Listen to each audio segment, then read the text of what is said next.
En esta oportunidad se cuenta con el siguiente contenido: presentación del equipo GOUPC, conociendo al ponente, la ingeniera Giselle Beliz, la exposición del tema sostenimiento con anclajes activos y pasivos en obras superficiales y subterráneas, ronda de preguntas del público asistente.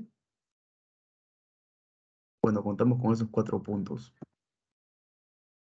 Equipo GOUPC. Somos un equipo conformado por alumnos de la carrera de Ingeniería Civil de la Universidad Peruana de Ciencias Aplicadas y tenemos como razón de ser nuestra formación como profesionales en el ámbito de la geotecnia.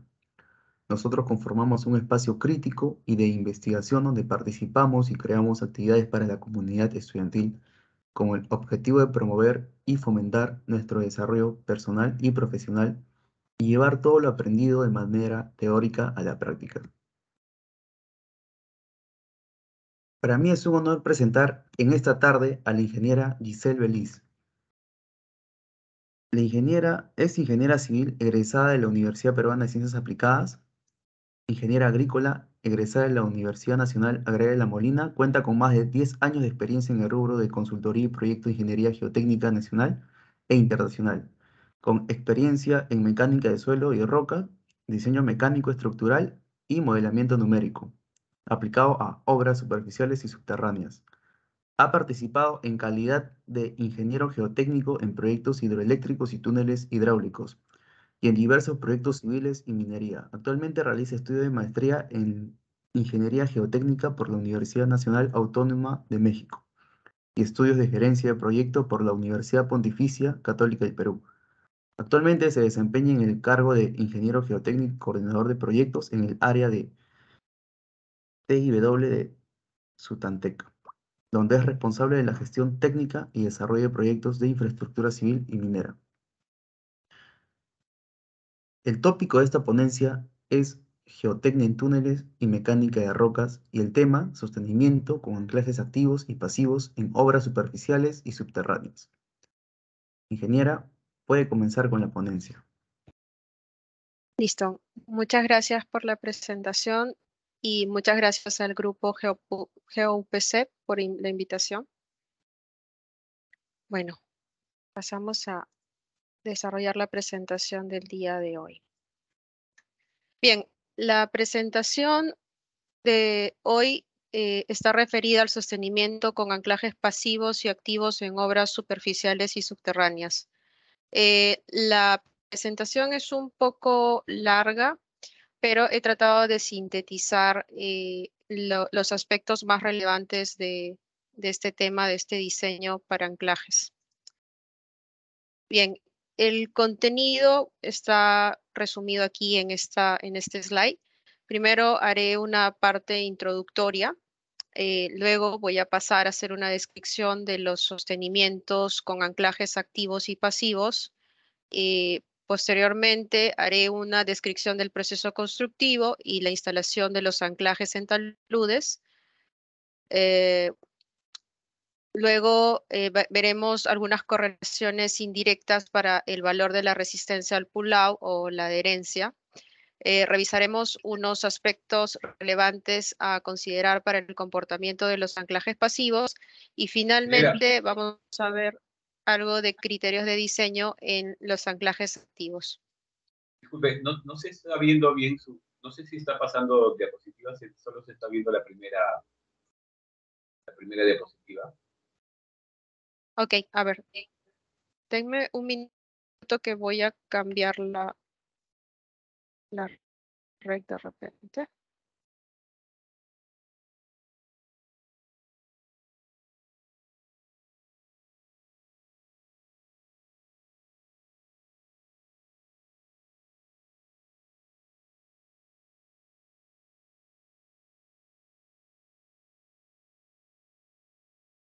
Creo que también es por el tema de la cámara. A ver, me comentan por favor si es que se puede ver. Estoy en el slide de contenido. Sí, ahora sí se ve, cambió la diapositiva. Ya. Si se detiene la presentación a medida que voy avanzando, por favor me avisan. Como estoy en modo de presentación, no puedo revisar el chat. Gracias. Sí, ingeniera, yo le voy avisando. Bien, como parte introductoria vamos a ver un poco la aplicación de los anclajes, tanto en obras superficiales como subterráneas. Eh, Aquí en las figuras que estoy colocando en pantalla, podemos observar principalmente en el punto 2 y en el punto 3 eh, elementos de anclaje que nos sirven para evitar el deslizamiento de bloques o cuñas de roca en discontinuidades, bueno, que principalmente sobresalen del frente.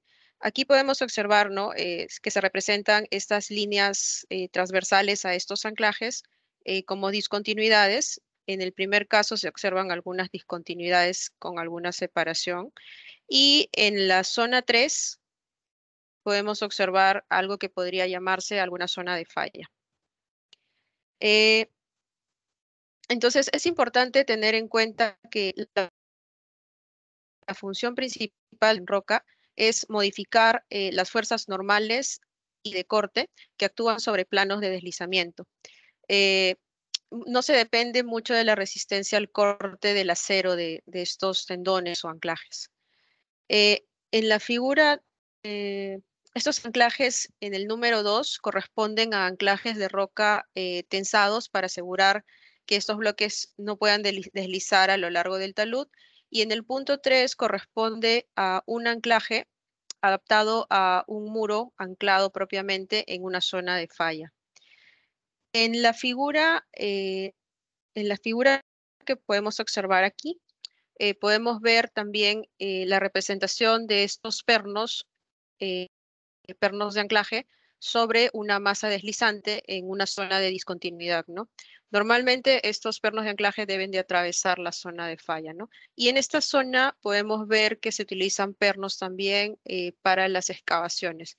Normalmente esto se ve aplicativamente en la construcción de portales de túneles o en excavaciones masivas también. Y en el caso de las obras subterráneas, tenemos la disposición de manera como barras puntuales, según lo que se muestra aquí en la figura A, en el cual cubre la necesidad específica del sostenimiento para también como se puede disponer como se observa en la figura B, en el cual los anclajes van paralelos a las discontinuidades del medio. Y en el punto C, el o tres bolillo, que son anclajes que van propiamente dispuestos de esa manera en el medio de las discontinuidades. En este slide presento los sostenimientos comunes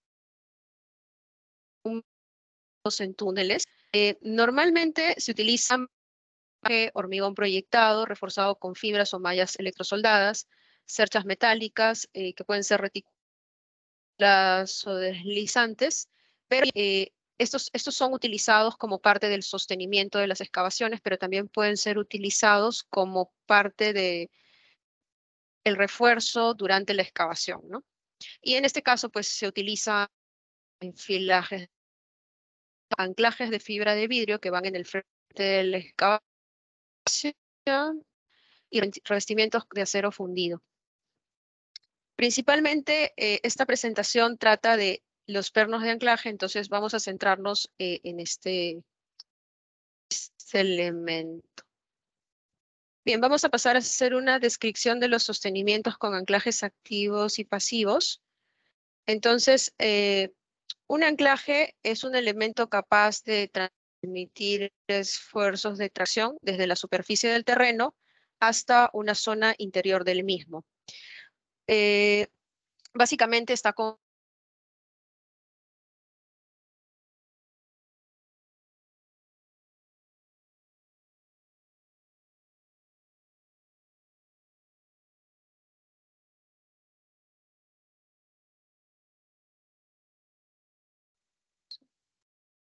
Hola. ¿Ingeniera? Sí, se cortó la presentación, disculpen. Sí, sí, ¿Se, ingeniera. ¿Se puede observar mi pantalla? Sí, sí, ingeniera, sí se puede observar su pantalla. Ok, gracias. Entonces, estaba mencionando que un anclaje activo se imponen las fuerzas estabilizantes contrarias a la dirección del desplazamiento. Estos elementos normalmente son postensados y son utilizados en situaciones donde se requiere un control de deformaciones. Y este elemento de refuerzo es solicitado principalmente por fuerzas de tracción. Y en el caso de un anclaje pasivo, es necesario la ocurrencia de deformaciones para poder activar el mecanismo de falla, ¿no? El mecanismo de falla es el que se representa en esta línea punteada en rojo. Este elemento de refuerzo es solicitado por fuerzas de tracción, de corte y también de momento flector. Ahora voy a hacer una descripción de los tipos de anclaje normalmente utilizados en obras subterráneas, también en algunos casos en taludes, ¿no? Taludes de roca. Eh, Estos elementos son bastante conocidos y los podemos encontrar en diferentes catálogos de diversos proveedores. Tenemos los pernos de anclaje de barra helicoidal, los cuales son bastante resistentes. Estos se pueden utilizar con resistencias a la fluencia de 420 a 530 MPa. Estos diámetros para estos pernos varían de 16 a 25 milímetros y pueden llegar en algunas ocasiones hasta 32 milímetros según el diseño. De igual manera, vienen en presentación de diferentes longitudes y en algunos casos alcanzan hasta 12 metros. Estas barras helicoidales son instaladas dentro de la perforación e inyectadas con lechada de cemento para que se pueda adherir a la roca y luego son fijadas mediante una placa de anclaje o una tuerca en el cabezal del perno, ¿no? También tenemos los pernos de anclaje de cabeza expansiva, los cuales son muy útiles para tener una reacción inmediata sin esperar que la lechada gane resistencia. Puesto que tiene una boquilla expansiva en el extremo posterior de la barra, y esta se activa cuando la barra es colocada, es insertada y girada. Entonces, esta presilla que se observa aquí se rompe y se expanden estas placas metálicas fijándose en la roca. Entonces, tenemos una reacción inmediata para una condición de algún bloque inestable del frente de excavación. Esto puede ser en el caso de túneles de baja calidad, de macizos rocosos de baja calidad. Y bueno, cuando ya tenemos el frente estabilizado, se puede inyectar con la lechada, ¿no?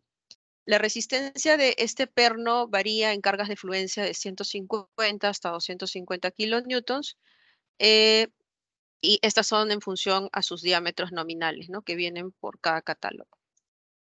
También tenemos los pernos de anclaje de tipo autoperforantes, los cuales se colocan en condiciones en las que la estabilidad de la perforación se ve comprometida durante su propio proceso, ¿no? Por eso se recomienda el uso, ¿no? Este tiene una broca de perforación en el extremo posterior, es hueca y permite la inyección, permite la inyección de la lechada, ¿no? Estos alcanzan cargas de aproximadamente 500 kilonewtons, también como se puede observar en las tablas referenciales. Y también tenemos los pernos de anclaje de fibra de vidrio, que normalmente son utilizados en ambientes cuando tenemos el riesgo de que sean corrosivos. Entonces se recomiendan pernos que no sufran daños por corrosión y son fabricados netamente con fibra de vidrio, ¿no? En base a una matriz de polímeros, y las resistencias que alcanzan son bastante elevadas también. Asimismo, estos pernos de vidrio también los podemos utilizar como elementos de presostenimiento instalados en algún frente de excavación para poder garantizar la estabilidad del mismo frente. Estas resistencias también varían de acuerdo a los catálogos. Eh, También tenemos anclajes de tipo pasivos permanentes y temporales. Los anclajes, en el caso de los elementos tensionados o anclajes activos, estas deformaciones esperadas son minimizadas completamente o eliminadas, siendo los campos de aplicación temporales en excavaciones, en muros de contención o permanentes en el caso de muros anclados. Bueno, acá podemos observar que igualmente vienen en diámetros nominales entre 16 y 63.5 milímetros y cada uno representa una carga de fluencia. Acá tenemos para anclajes pasivos y acá tenemos, bueno, también catálogo para otro tipo diferente, ¿no?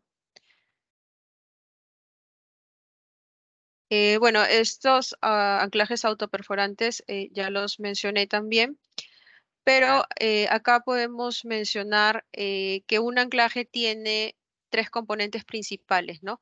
Una longitud adherida, que es en el extremo del perno o anclaje, el cual es capaz de transferir las fuerzas del suelo portante por adherencia y por fricción, y una longitud no adherida o longitud libre, en el cual el tendón está separado de la pared del barreno utilizando una cubierta o una vaina, el cual es sellada con un acople y esta porción no adherida podría ser libremente extendida, ¿no? Bueno, luego viene una cabeza de anclaje en el cual se transfiere la fuerza del anclaje a la subestructura en el caso de elementos que tengan muros, ¿no? Bueno, acá también tenemos algunas referencias de especificaciones técnicas de catálogos. Tenemos las placas que pueden ser de tipo abovedadas o placas planas y acá tenemos sus especificaciones. Ah, el desempeño de una perforación es afectado por la selección de una broca. Entonces, debemos de revisar bien cuál es la broca más adecuada para el uso durante la perforación. Principalmente va a depender de la dureza y la abrasividad del terreno, el método de perforación y el diámetro de la perforación y la longitud que se va a realizar. Además, esta broca tiene un diámetro de perforación que eh, depende mucho del terreno. Es clave que durante el procedimiento de instalación en suelo o roca se minimicen el impacto optimizando las tasas de perforación y la energía aplicada. Aquí en esta tabla podemos observar algunas recomendaciones sobre estos tipos de broca a utilizarse de manera estándar o también combinadas de acuerdo al tipo de terreno, ¿no? Por ejemplo, para una arena cohesiva o no cohesiva, gravas, podemos emplear estos tipos de brocas señalados aquí en estos recuadros en negro. Y por otro lado, por ejemplo, también para una roca dura o un macizo menos fracturado, se puede utilizar este tipo de broca. Son recomendaciones que dan los diferentes proveedores y catálogos que existen actualmente en el mercado. Y ahora vamos a hablar un poco del proceso constructivo durante la instalación de estos anclajes en taludes. Como parte del procedimiento constructivo es típico señalar que primero se debe realizar la excavación propiamente para muros de anclaje en caso de suelos y para túneles u otra obra subterránea en caso de rocas. La altura de excavación de cada etapa va a depender del tipo de suelo. Aquí tenemos un cuadro referencial de acuerdo a los tipos de terreno. Bueno, hay diferentes autores, hay diferentes bibliografías donde hay recomendaciones y también un poco de la experiencia del constructor, ¿no? Durante la etapa de la excavación también ocurren problemas de inestabilidad local que pueden ser evitados con taludes subverticales con ángulos entre 5 y 10 grados con la vertical. Bueno, acá como vemos en la fotografía, también se pueden realizar del tipo manual en nichos o banquetas de equilibrio, ¿no? Y este es con el tipo mecanizado.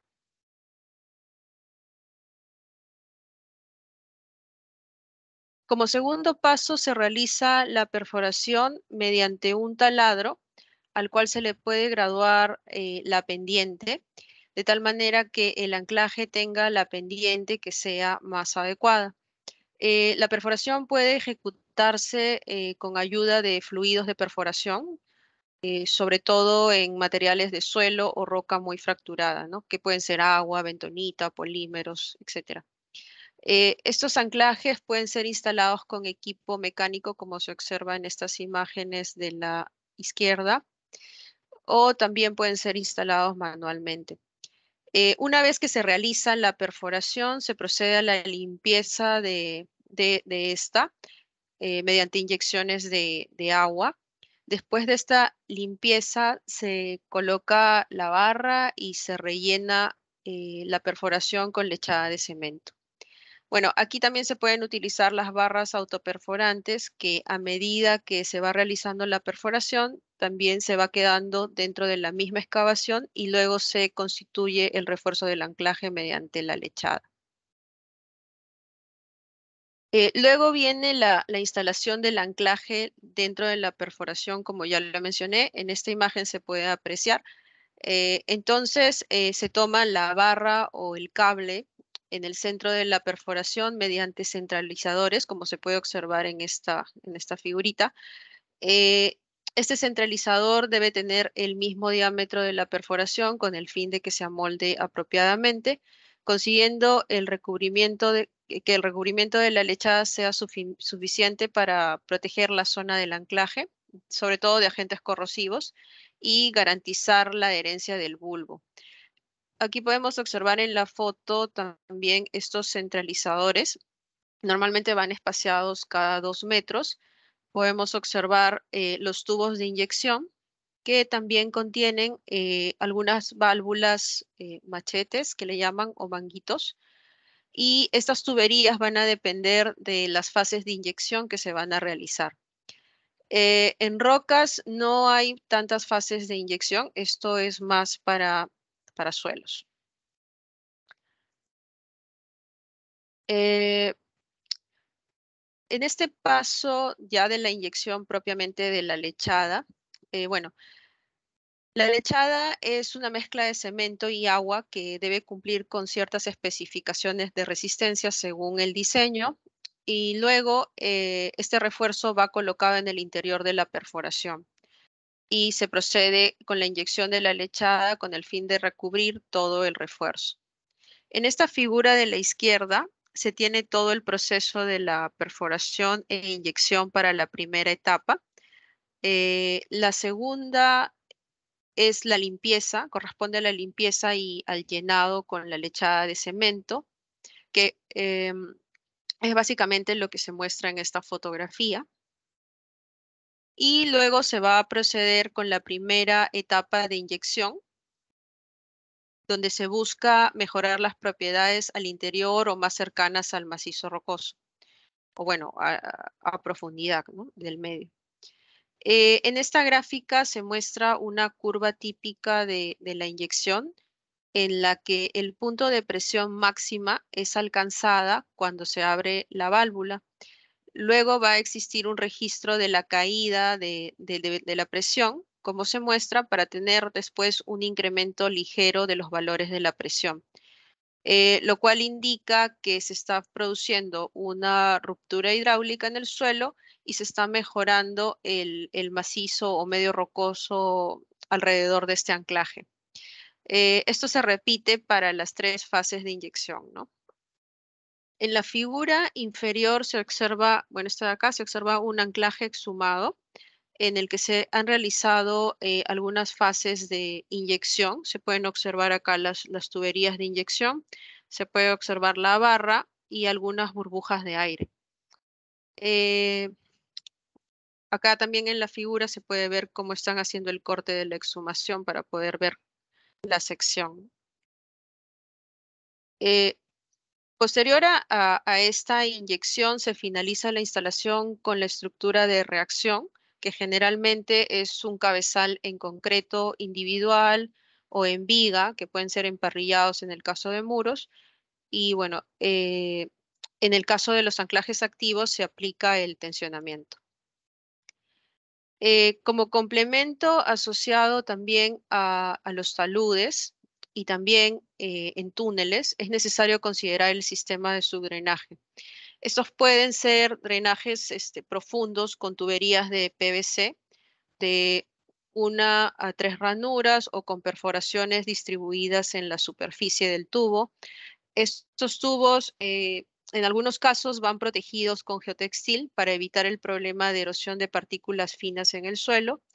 Y estos drenajes superficiales, bueno, se denominan de tipo barbacana, bueno, pero también son comúnmente llamados drenes. Y también van protegidos, acá se puede observar con una manta geotextil para evitar el transporte de partículas finas. También existen láminas de geocompuesto drenante que sirven para eliminar también presiones de agua que ocurren detrás del paramento del hormigón, o también son colocadas como parte de sistemas de revestimiento en túneles. Su función principal es intersectar y colectar el flujo de agua para conducirlo a la superficie mediante un drenaje superficial, ¿no? Como podemos apreciar en esta figura. Bien, ahora vamos a pasar un poco a revisar las correlaciones indirectas para el valor de la resistencia al pull-out o la adherencia. Las fases de inyección en el suelo son relevantes porque solamente el llenado de la perforación presenta una resistencia al pull-out. Sin embargo, estas pueden ser mejoradas conforme se realizan fases de inyección. Por ejemplo, aquí podemos observar en el gráfico que se muestra unos triángulos en amarillo. Esto corresponde al volumen de consumo en litros por metros en el eje X, y en el eje Y tenemos la adherencia. Estos triángulos amarillos corresponden a la fase de llenado de la perforación, mientras que los verdes, los azules y los anaranjados van a representar la ganancia de adherencia o la resistencia al pull-out conforme se va incrementando las fases de inyección. Por ejemplo, si tenemos un volumen de 20 litros por metro, tenemos un valor de adherencia de 80 kPa con solo el llenado de la perforación. Pero se puede observar que alcanza hasta cerca de 160 kPa hasta con 2 fases de inyección. La tabla inferior muestra el incremento que se puede tener al pull-out con 2 fases de inyección. En una primera fase de inyección se alcanza un incremento de hasta el 78%, mientras que con una segunda fase de inyección se supera el 50%. En la figura superior se puede observar un ensayo para poder medir la resistencia al pull-out. Y en los gráficos inferiores se muestra la forma adecuada para la realización de estos ensayos. En el primer gráfico, bueno, se puede observar que no es correcto, puesto a que no mide la resistencia axial sin una componente de la fuerza, ¿no? Entonces acá se puede observar la forma correcta, que es perpendicular a la cara del talud. Y esta tabla es importante o interesante mencionar porque relaciona el número de ensayos recomendados en función al área total que vamos a reforzar, ¿no? Esto como recomendación. En este slide se muestra un anclaje, bueno, anclajes exhumados realizados con anclajes autoperforantes en esta zona, estos tres, y con anclajes convencionales. En esta figura de acá al lado se puede observar una sección para un anclaje autoperforante en el cual la lechada se inyecta en la tubería hueca alrededor de la perforación y la lechada también ingresa como parte del macizo o medio circundante que se está perforando. Por ejemplo, en esta figura se puede observar que este anclaje fue inyectado en un tipo de suelo gravoso y por ello se ve esta forma de la adherencia al terreno o al medio, ¿no? Mientras que se observa esta rugosidad o bulbo de adherencia y bueno, se ve que es mejor que la de una perforación simple.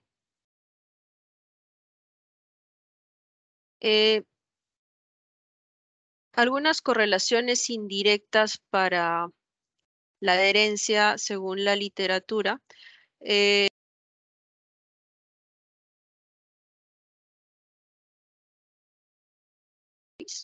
Y también las de Cluterre, que están por los años 90 y 85, un poco antiguas, pero que bien muestran el desarrollo con valores de presión de DPI, que se pueden ver en el eje X, que son mediciones con el presiómetro, que después fueron correlacionadas con el N del SPT.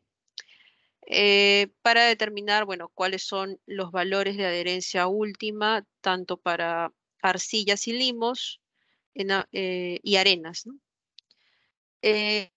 También en las tablas de la derecha son correlaciones que podemos utilizar cuando no contamos con información o ensayos de campo. Podemos utilizar esta literatura técnica que son recomendaciones de la FHWA, ¿no? Tanto para suelos como para rocas.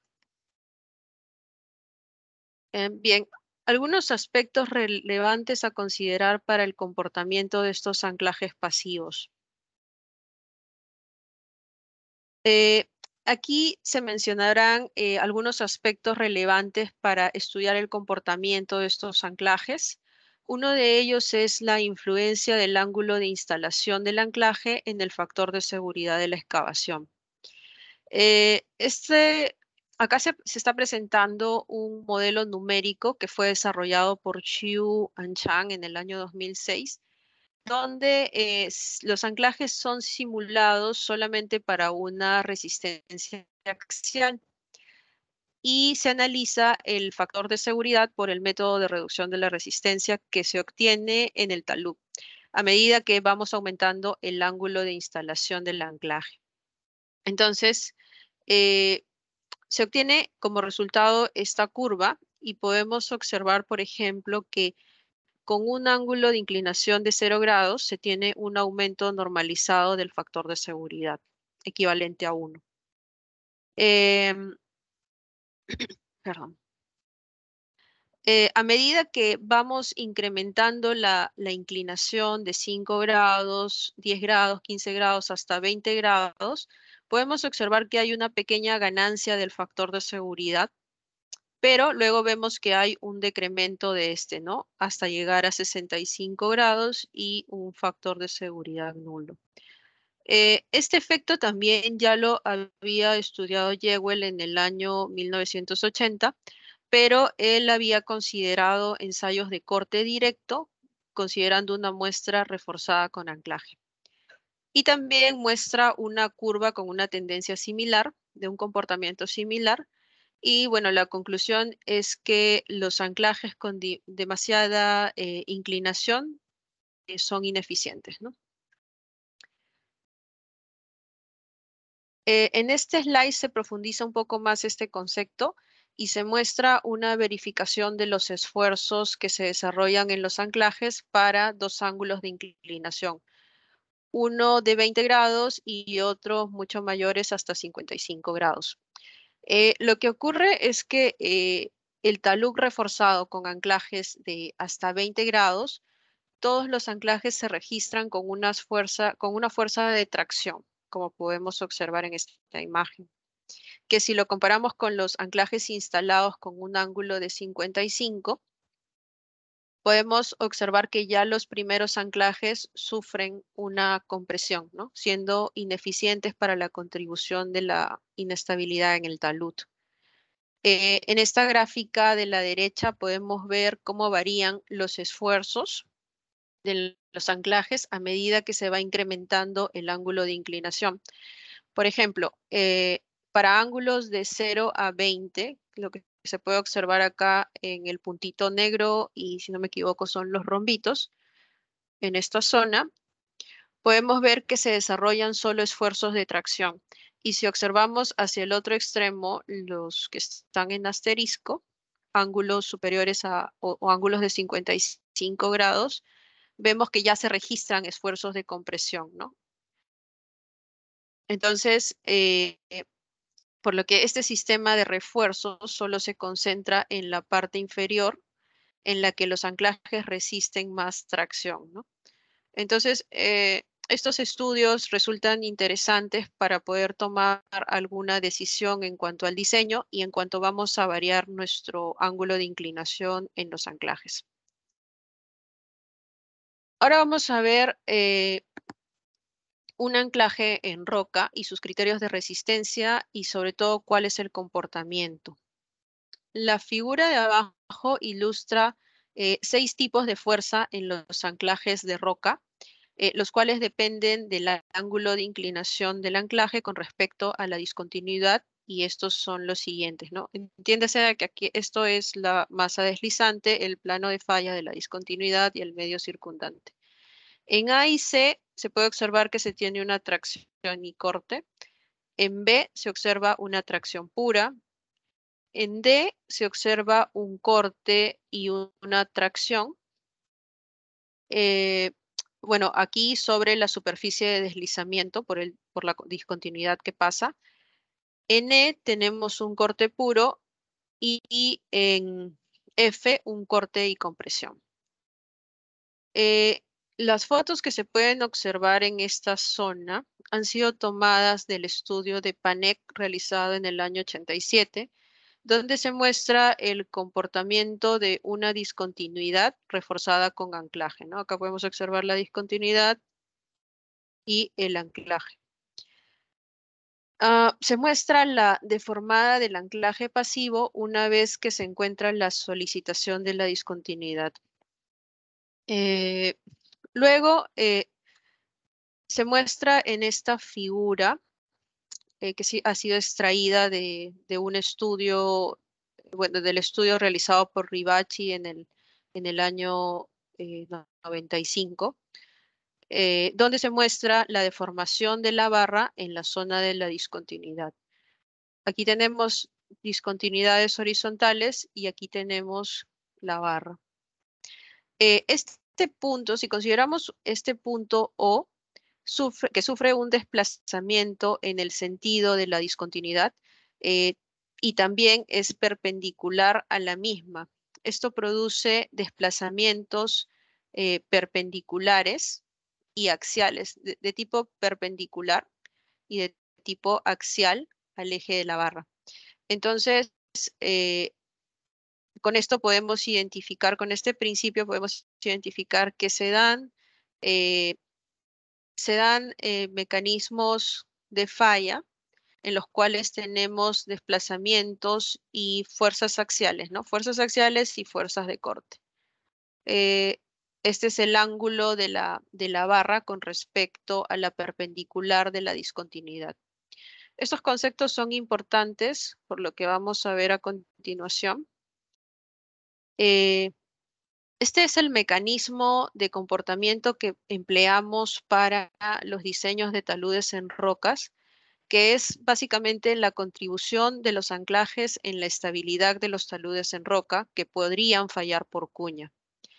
En esta figura observamos la masa deslizante, que es representada por el peso de este bloque, que se desliza por un plano de falla con un ángulo de inclinación, que este plano de falla está representado por la discontinuidad. Ahora, este bloque es reforzado con anclajes que atraviesan propiamente esta discontinuidad y se encuentran instalados con una inclinación que le denominamos aquí teta Q. Y beta es el ángulo que forma la resultante con el eje axial de la barra. En esta figura podemos observar un diagrama de cuerpo libre en el cual se muestran las fuerzas internas de la barra y si ocurriera un desplazamiento paralelo a la superficie de la discontinuidad, genera fuerzas de corte, como podemos apreciar aquí, fuerzas de corte y fuerzas axiales en la barra.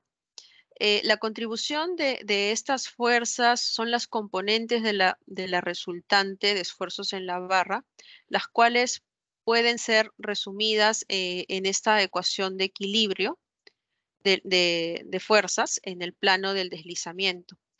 Y la sumatoria de cada uno a lo largo del talud, de acuerdo al número de refuerzos instalados, son sumados a las fuerzas resistentes en este plano de falla que estabilizan la cuña y nos permiten calcular mediante formulaciones el factor de seguridad del talud. Entonces, este es el principio del comportamiento de los anclajes para instalados en taludes en rocas, ¿no? Para la determinación también de esta resultante, de la resultante de estas fuerzas internas, se puede realizar con el principio de trabajo máximo, que ya es un método gráfico y analítico que lo podemos encontrar también en la literatura. Acá tenemos un ejemplo de refuerzo de talud en roca con anclajes pasivos. Este ejemplo ha sido extraído de un proyecto el cual consiste en una expansión hidroeléctrica ubicado al sur de Australia, en el cual se genera una capacidad adicional de 2000 megawatts. Este proyecto conecta dos embalses existentes, embalsados por las presas de Tantángara y Talbingo, a través de 27 kilómetros de túneles y una central eléctrica subterránea. Para ello, bueno, como era necesario la expansión, fue necesario evaluar las excavaciones masivas para los taludes superficiales y también en la zona de corte de los portales. En esta figura se muestra un sondeo, un registro de sondeo con las cajas de los testigos de roca, en el cual podemos identificar que las discontinuidades están espaciadas entre 10 a 30 centímetros en un macizo rocoso que se clasifica según la tabla de Kay en un GCI en un rango entre 30 y 60, ¿no? Como podemos observar a la izquierda de la pantalla. Asimismo, al tener las discontinuidades de este macizo rocoso en función de las perforaciones, podemos determinar o podemos lanzar un estereograma en el cual podemos hacer las posibles combinaciones de falla que se puedan dar sobre este talud de corte. Bueno, aquí se encontró que las discontinuidades formaban este plano de falla que podemos observar en rojo y necesitábamos estabilizar pues esta cuña o este bloque que se formaba. Aquí se observan las características consideradas para el diseño del talud en roca.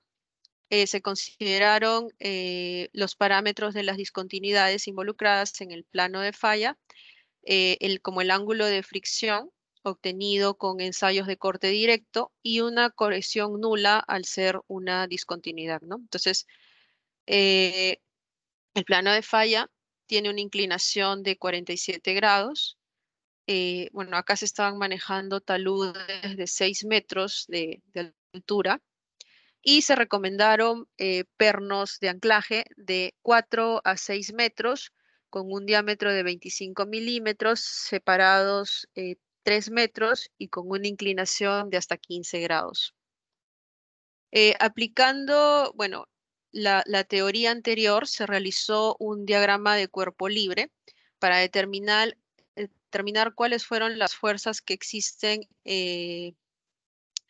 en esa cuña o en ese bloque, y con ello se determinó la envolvente de falla. Estos cálculos fueron realizados en una planilla que, bueno, es desarrollada propiamente por la firma Lombardi, donde yo participé. Y, bueno, se calcula la envolvente de esfuerzos internos y los refuerzos instalados en la roca, ¿no? La flechita azul, por ejemplo, es la resultante. La flecha verde es la dirección del desplazamiento, mientras que esta flecha representa, es la perpendicular al esfuerzo axial. Y bueno, acá tenemos la fuerza axial propiamente representada por la letra N. Entonces podemos obtener las fuerzas, la fuerza resultante, la componente axial y la componente cortante. De aquí podemos obtener, bueno, estos valores y podemos determinar un factor de seguridad que es superior a los criterios mínimos recomendados específicamente para estos taludes en roca. Bueno, a diferencia de otros programas de estabilidad, este análisis toma principalmente en cuenta la resistencia por corte, ¿no? Que en realidad sí es relevante para estudiar el comportamiento de anclajes en roca. Aquí hay algunos documentos de referencia que se han utilizado, las recomendaciones de la guía de Cluterre del 91, este manual del Instituto de Carreteras, y también hay algunas guías nórdicas de las cuales podemos tomar, ¿no?, algunos lineamientos. Bien, ahora pasando al criterio de diseño de anclajes activos. Para estimar la carga de trabajo de un anclaje, utilizamos la siguiente formulación que podemos observar aquí, que está referida en diferentes guías y de las cuales podemos emplear para un predimensionamiento. Entonces, esta carga corresponde al 90% de la afluencia del acero multiplicado por el área de acero de refuerzo y dividido por un factor de seguridad o un coeficiente de seguridad. Este coeficiente de seguridad va a estar en función del tipo de anclaje, ¿no? Pueden ser anclajes provisionales y pueden ser anclajes permanentes. Se llaman provisionales cuando la vida útil es menor de 2 años, en el cual se recomienda un factor de 1.5. Para anclajes permanentes tienen una vida mayor a 2 años y además estos cables o barras tienen tratamientos especiales como protección anticorrosiva. Consisten en cables engrasados, envainados y cubiertos por una vaina corrugada, como se puede observar aquí en la figura. Y el valor del coeficiente de seguridad recomendado es de 1.75. En la tabla superior podemos observar un poco las cargas máximas en función de los diámetros nominales. Bueno, en este slide se representa básicamente un anclaje activo, el cual, como ya lo he mencionado, consta también de una longitud libre, una longitud de bulbo y un cabezal. La longitud libre se encarga de transferir las cargas, la longitud de bulbo es la que va a proporcionar la estabilidad y también, bueno, podemos observar aquí la tubería de inyección por donde ingresa la lechada. Aquí podemos ver claramente los espaciadores que están perpendiculares a la tubería y en la fotografía inferior podemos observar las válvulas de inyección que normalmente se denominan también manguitos y por donde se inyecta la lechada. Y finalmente, pues acá tenemos el cabezal con las cuñas por donde salen los anclajes para su posterior tensado. Para el diseño del bulbo, podemos observar en esta figura que no tiene una forma simétrica, ¿no? Pero en el momento en el que se inyecta la lechada, va a adquirir una forma tipo cilíndrica, en el que podríamos considerar este diámetro nominal como el diámetro de la perforación. Entonces, basados en las formulaciones recomendadas por el Instituto de Postensado de los Estados Unidos, podemos determinar la longitud del bulbo. Para determinar este valor de la capacidad de adherencia, tenemos unas tablas que recomienda la FHWA, en el cual tenemos la capacidad de adherencia en el contacto suelo-lechada del bulbo para rocas, para suelos cohesivos, para suelos no cohesivos, ¿no? Preliminarmente podemos utilizar estos valores en el cálculo. También es importante realizar las pruebas de tensado de los anclajes. Bueno, acá se explica en el gráfico un poco. Es mediante un gato hidráulico que mide las elongaciones del acero y con una bomba hidráulica y equipos de precisión se miden las presiones que se correlacionan con las fuerzas en cada anclaje.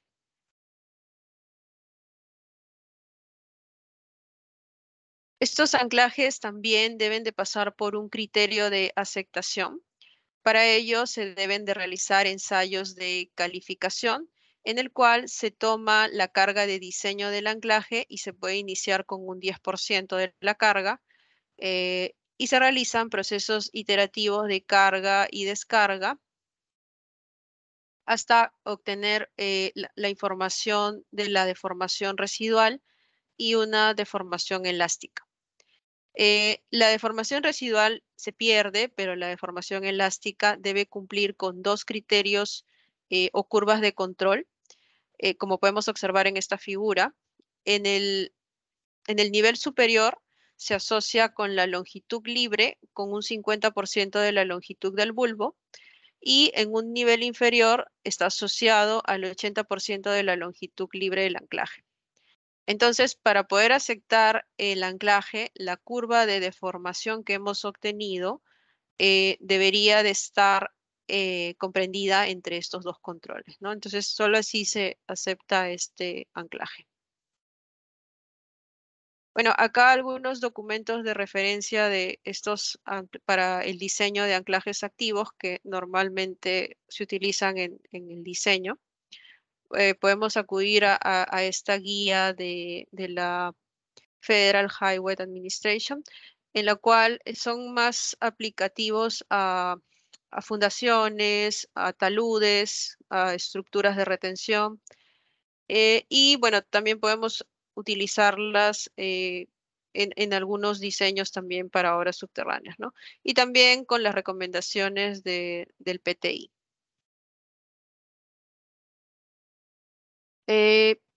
Bueno, ahora pasamos a ver un ejemplo 2, en el cual vamos a hacer un refuerzo de talud en roca con anclajes activos. Para contextualizar, este es un proyecto que fue construido sobre los años 70 sobre el río Bata. Acá podemos observar la huella del embalse, esto es en Colombia. En esta figura podemos observar un poco el esquema de las obras generales que constituyen el proyecto hidroeléctrico. Este es el sistema de captación y conducción. Las obras, lo que se señala en amarillo o dorado, son obras existentes y todo lo demás son una red de túneles, cámaras, de válvulas y accesos, galerías de acceso que están proyectados, bueno, y actualmente en construcción. Además, tiene un pozo de carga con túneles y 3 bocatomas nuevas, en los cuales se emplaza una ladera que, bueno, era inestable y que principalmente es el motivo de la presentación de este caso de estudio. Acá podemos observar rápidamente una vista en planta con la proyección de estas obras que he mencionado, que se encuentran al lado del embalse, ¿no? Aquí podemos observar una vista de este talud inestable. Podemos ver que ya hubieron algunos derrumbes. Se puede observar aquí una casita en blanco, que si hacemos un zoom es esto, y podemos apreciar el macizo intensamente fracturado, este material, y los planos de falla también.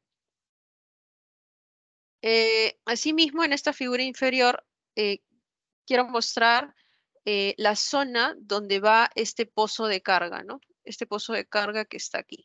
Es una estructura importante que va a conectar los túneles, las galerías y las bocatomas.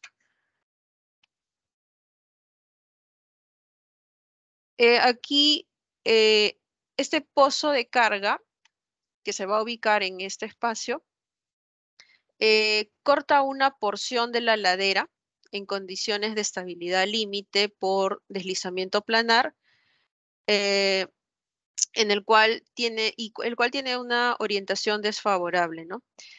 Se espera que este fenómeno se pueda activar en el caso de un sismo o parcialmente por las aceleraciones inducidas por las excavaciones de las obras subterráneas con explosivos.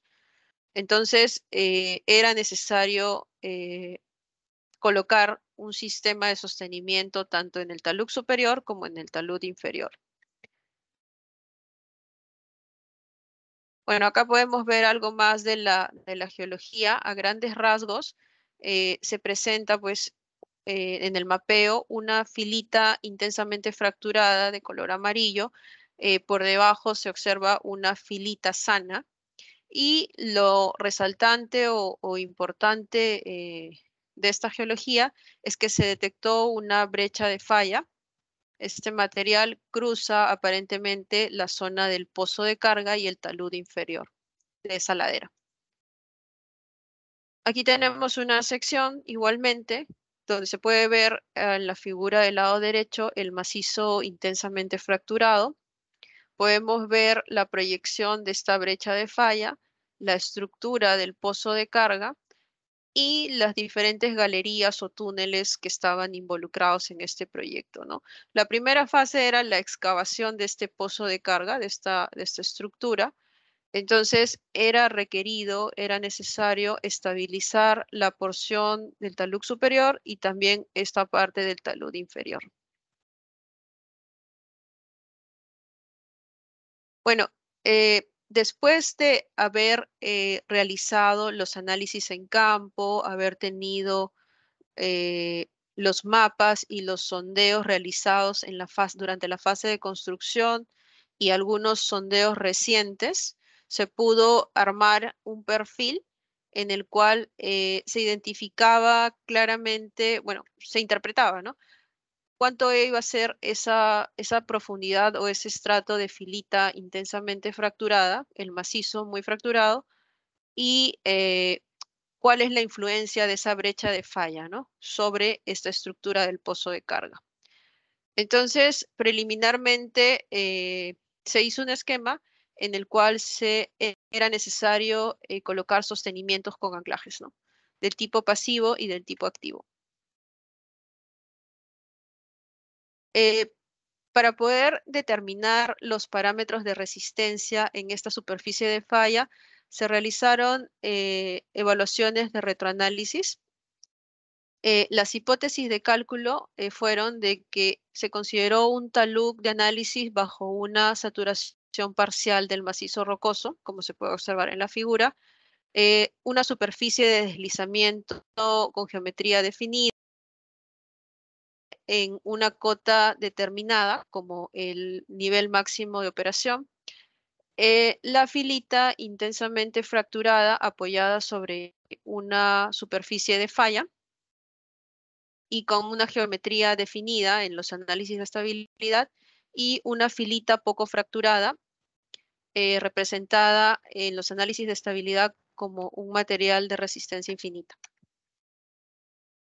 Había una incertidumbre de cómo considerar el nivel freático. Para ello se recurrió a los sondeos existentes y a los actualizados que se habían realizado propiamente en el pozo de carga, en la plazoleta del pozo, y con ello se pudo identificar y sectorizar un poco este macizo en base a las profundidades y darle valores de permeabilidad según lo que indicaban los sondeos. Entonces, con ello se realizaron dos condiciones. Una en el que el talud estaba parcialmente saturado sobre este primer estrato de filita intensamente fracturada, y una segunda en la que el talud se encontraba parcialmente saturado sobre este segundo estrato de filita muy fracturada. Cabe resaltar que en uno de los deslizamientos que hubo de esta zona del talud, tapó esta zona de carretera. En realidad, por acá venía una carretera que cruzaba el eje de la presa, y como se vio necesario dar continuidad a esa carretera, se construyó este túnel. Entonces, este túnel está representado aquí también en el modelo porque influye como un gran dren, y también pudimos observar esto cuando se realizaron las simulaciones. Entonces, se procedió a realizar el diseño ya de estos anclajes. Acá podemos observar en el esquema. Tuvimos un diámetro de barra, se utilizó, ¿no? Un diámetro de barra de 47 milímetros, un diámetro de perforación de 150 milímetros, una longitud total de anclajes de 20 a 25 metros, y una longitud de adherencia o del bulbo de 10 metros, ¿no? Aquí podemos observar un poco las cargas de diseño y la resistencia a la tracción. Y en la figura inferior podemos notar las dimensiones de las cajas de concreto para poder hacer las pruebas de tensionamiento en los anclajes.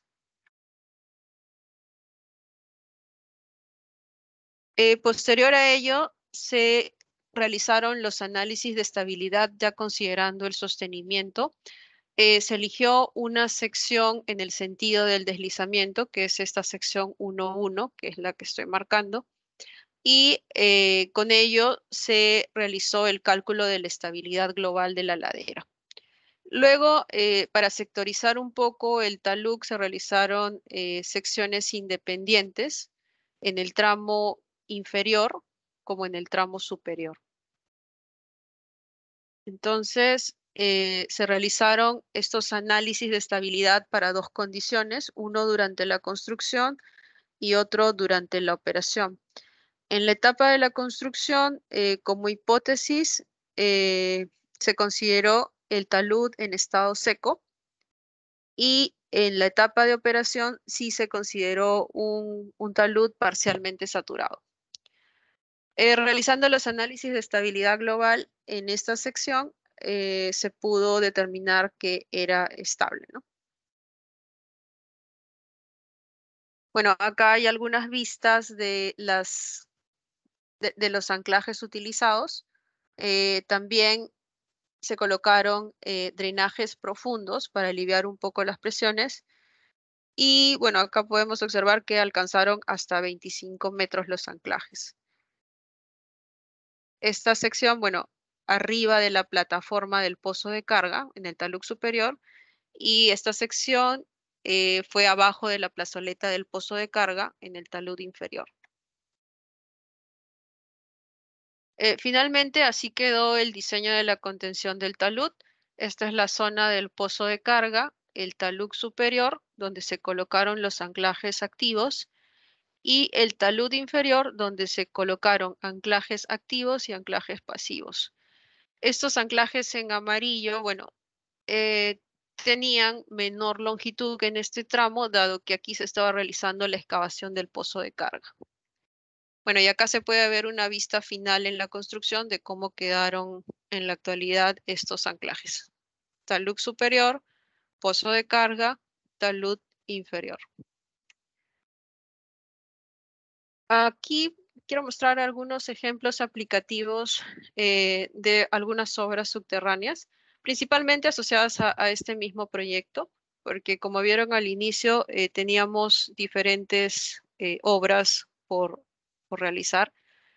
Esta es una vista de la construcción del pozo, y este representa el esquema del diseño. Bueno, este diseño, como ya habíamos visto en los perfiles, en las secciones de la geología, presentaba una superficie de falla y también un elemento de brecha de falla, un material de brecha de falla. Entonces, el diseño recomendó pernos de anclaje de tipo autoperforante a medida que se colocaran como medida de sostenimiento conforme avanzaba la excavación de este pozo de carga, ¿no? Adicional a ello, de otros tipos de sostenimiento como las cerchas, hormigón proyectado. Eh, Cabe resaltar que también el diseño contempla tipos de sostenimiento eh, en base a la calidad de la roca, ¿no? A la calidad del macizo rocoso, ¿no?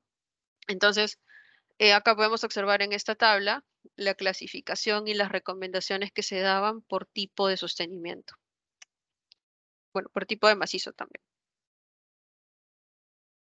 Finalmente, esta es una sección de un túnel en el cual también se realizaron tipos de sostenimiento de acuerdo a la calidad del macizo rocoso.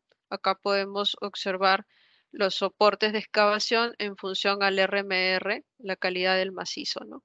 Para los casos A y B, eh, se cuentan con tipos o pernos de anclaje eventuales en el caso A, y en el caso B, en el tipo B, se encuentran ya con tipos de anclajes sistemáticos, ¿no? Inyectados con lechada de cemento.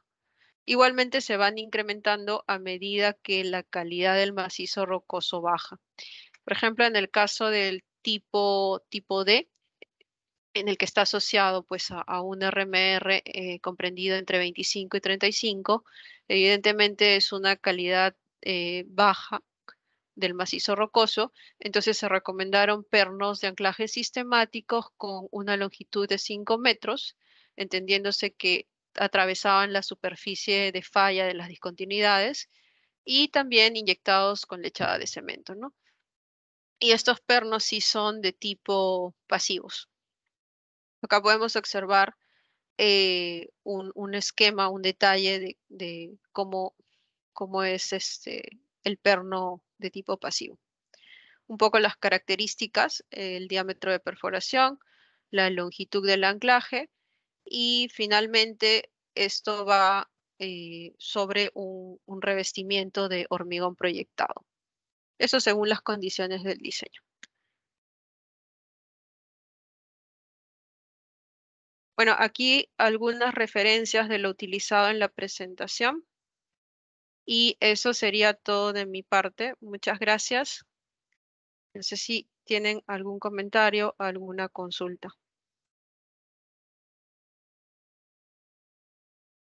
Sí, profesora. ¿Me escucha?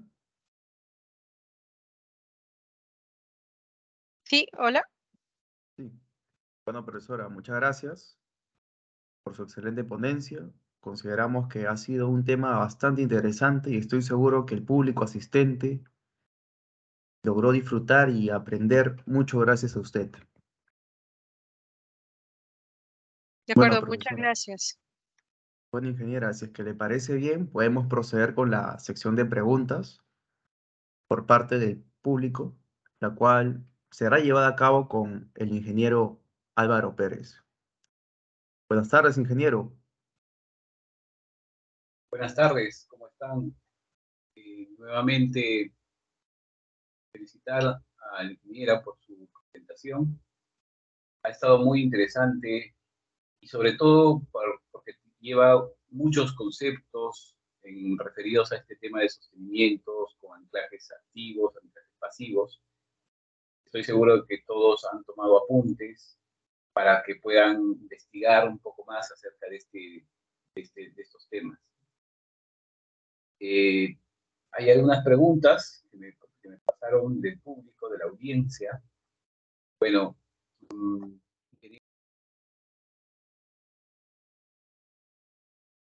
ingeniera, tal vez ya algo un poco más personal, un poco salido del tema técnico, preguntan, ¿cuál fue el mayor reto en su carrera profesional respecto a este tema, digamos, al aprendizaje de este tema de sostenimiento con anclajes? En realidad, este tema es bastante amplio. Yo comencé con el grupo Lombardi a ver este tema de sostenimientos propiamente en túneles hidráulicos. Eh, en realidad, el contenido, el tema de mecánica de rocas es bastante amplio. Es necesario entender muy bien la teoría y sobre todo también entender cuál es el mecanismo de falla que está sucediendo en el medio, ¿no? Y para qué lo necesitas. Entonces, siempre lo primero que se hace es entender cuál es ese mecanismo de falla, porque es lo que te va a determinar principalmente tu diseño. Excelente. Tengo otra pregunta. Nos dice, ¿qué le recomendaría a los estudiantes de ingeniería civil que deseen especializarse en un tema complejo como el sostenimiento con anclajes? Es necesario estudiar bastante como ciencia la mecánica de rocas. Es interesante, actualmente existe mucha bibliografía, mucha investigación. Es necesario involucrarse en este tipo de proyectos. Yo tuve la oportunidad de participar en diferentes proyectos de túneles, como mencioné, con el grupo Lombardi, en el cual no solamente veíamos obras subterráneas asociadas a túneles, sino que también veíamos todo lo que involucraba el proyecto de expansión. Entonces, si bien es cierto, todo está asociado a excavaciones, habían túneles, habían cámaras de válvulas, diferentes cámaras para maquinarias. Entonces, es muy importante involucrarse desde ya con el tema de mecánica, entender muy bien la teoría y aplicarlas directamente cuando se entienda el mecanismo de falla. De acuerdo. No sé si hay alguna otra pregunta, tal vez. Estas son las preguntas. Yo aprovecho, ingeniera, me parece muy interesante su presentación. Mientras se van dando preguntas, yo comentarle, de hecho, justo yo como actual presidente de la Asociación Peruana de Ingeniería Geotécnica, estamos organizando un comité técnico nacional de sostenimiento, de sistemas de sostenimiento en general. Bueno, y aprovecho para invitarla cordialmente si que usted desea participar de ese comité, porque es importante poder plasmar todo ese conocimiento en recomendaciones que puedan ser utilizadas como bases en las normas que actualmente nosotros tenemos. Que ciertamente hay, digamos, muchas generalidades, donde más bien podrían haber especificaciones un poco más detalladas sobre estos sistemas, el uso y las buenas prácticas constructivas. Entonces, ingeniera, aprovecho y me aprovecho del espacio un poco para poder invitarla a participar de este comité técnico nacional. Claro, muchas gracias. Sí, es importante porque en realidad la actual norma no contempla o no considera, a lo menos de la parte en obras subterráneas, estas precisiones, estas recomendaciones, ¿no? Entonces siempre es bueno estar actualizándose. Correcto, correcto. Y justamente queremos crear un espacio que reúna justamente a los especialistas acerca de estos aspectos en temas de sostenimiento, en sistemas de sostenimiento en general. Bueno, tengo acá una pregunta adicional. Dice, ¿cuáles son las metodologías más usadas para el diseño del bulbo? En realidad, se pueden tomar diferentes metodologías. Hay recomendaciones en muchas guías. Lo que desarrollamos como parte de los diseños, de lo que he mostrado, normalmente utilizábamos las guías de la FWH de los Estados Unidos, pero está sujeto de repente a la normativa de cada país, ¿no? Eso es de manera general, tú puedes utilizar esas recomendaciones de las guías americanas, pero también sé que en Europa, en España, existen otros tipos de guías en las que consideran otras cargas de mayoración, de minoración, inclusive, y que también te pueden dar resultados similares, ¿no? Pero todo depende de la normativa que sea aplicable en el país donde se desarrolla el proyecto. De acuerdo. Entiendo que hay una norma alemana, ¿no? Que parece que están también implementándose. Y justamente a raíz de eso, no es tanto la norma, sino una guía, como usted dice, una guía de procesos de diseño o de prácticas constructivas. Y a raíz de eso, que en el Perú en realidad pues no hay algo bien claro, ¿no? En sistemas de sostenimiento. De hecho, una de las motivaciones es esa, ¿no? De hecho, de poder formar un comité para que podamos organizar y que Perú también tenga su propia guía con recomendaciones en cuanto a las particularidades de nuestro país. Exacto. Actualmente se están desarrollando muchas obras subterráneas. Hay muchos proyectos en cartera con diferentes clientes, con mineras, con hidroeléctricas, en las cuales se van a desarrollar estos proyectos a futuro, ¿no? Entonces, hay mucho campo de acción y sí es necesario estandarizar un poco alguna guía en el Perú, porque a lo que actualmente se recurre son a las normas americanas, ¿no? Muy bien. Tengo otra preguntita para terminar, creo yo, no sé. Vemos qué tan viable es el uso de anclajes pasivos en suelos finos. Se pueden utilizar, en realidad, como había señalado, todo va a depender de la lechada, de las fases de inyección que podamos nosotros incluir según el diseño. Esto va a estar sujeto propiamente al diseño, a las características del material, pero sí es posible incluir este tipo de anclajes pasivos. Claro, o sea, ahí habría que determinar bien justamente esa resistencia, la adherencia, ¿no? Entre el suelo y el bulbo. Y de hecho, Correcto. eso, claro, eso trae, no sé, la importancia, tal vez nos puede ampliar un poco la importancia de los ensayos que se pueden realizar in situ. Sí, en realidad esos ensayos se realizan dependiendo de la fase del proyecto, ¿no?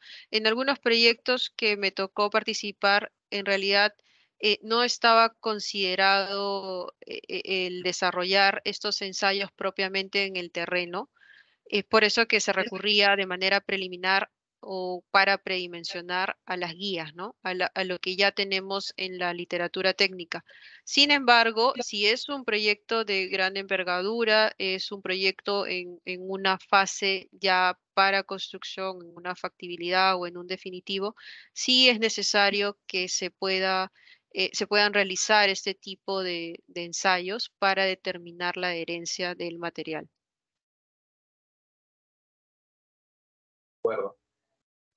Tal vez podría recomendarnos una bibliografía. Entiendo que ha puesto ahí en sus diapositivas las normas, los reglamentos. Tal vez algún libro que nos pueda recomendar para revisar sobre el diseño de anclajes. Sí, claro. Aquí he presentado algunos documentos de referencia, algunas guías para anclajes pasivos en las que podemos recurrir y también algunas referencias para anclajes activos. Y finalmente, en la sección de referencias, hay algunos libros, por ejemplo, ay, aquí no lo he colocado, creo. Hay algunos libros de mecánica de rocas y hay algunos libros asociados a sostenimientos en excavaciones masivas que sí se pueden revisar como los libros de zinc, que son importantes. Hay libros en la literatura técnica también, libros de rocas, de excavaciones en túneles.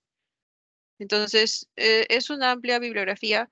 Igual, si me escriben un correíto, igual les puedo alcanzar alguno de estos libros para que puedan revisarlos. Excelente. No, tal vez nos pueda indicar, por favor, su correo. No sé si vimos en la primera diapositiva. Puede escribir de repente para los organizadores para que lo puedan compartir. Tengo Sí, otra última. Sí, a ver, dice,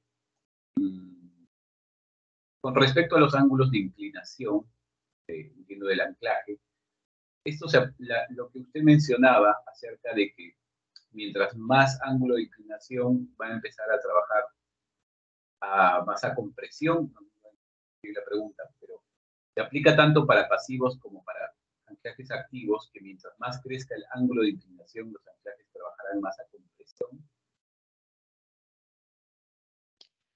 eh, en realidad sí, está referido básicamente a anclajes pasivos, en el que solamente estamos revisando la fuerza axial, ¿no? Haciendo una verificación considerando solo la fuerza axial. Pero sí, a medida de que el ángulo de inclinación del anclaje va, va incrementándose, en realidad sí aparecen esfuerzos de compresión, ¿no? Estos son modelaciones numéricas que se han realizado en diferentes investigaciones y también, o sea, no solamente para taludes inclinados, sino también para algunas excavaciones, ¿no? No sé si eso responde un poco la consulta. Sí, sí, yo creo que sí. Muy bien. No sé si hay alguna otra pregunta. Creo que con eso hemos terminado. Le doy pase a uno de los moderadores. No sé quién está por ahí. Muchas gracias, ingeniera, de mi parte, y reiterando la invitación al comité. Muchas gracias. Muchas gracias, ingeniera, por su excelente ponencia y por responder todas las preguntas planteadas. Todos los integrantes de nuestro capítulo estudiantil GUPC nos encontramos agradecidos con su persona por aceptar compartir su valiosa experiencia y enseñanza con nosotros. Le queremos dejar presente la invitación a participar en futuras conferencias con nosotros. Agradecemos nuevamente su brillante participación, apoyándonos en este congreso, deseándole éxitos y muchas bendiciones. Igualmente, muchas gracias al grupo UPC, GeoUPC, por la invitación. Y de acuerdo con ustedes, muy contenta de participar en algún otro evento que sea relacionado a este tema de mecánica de rocas. Muchas gracias a todos por la atención. Siempre es un placer contar con profesionales como usted, ingeniera. Muchas gracias.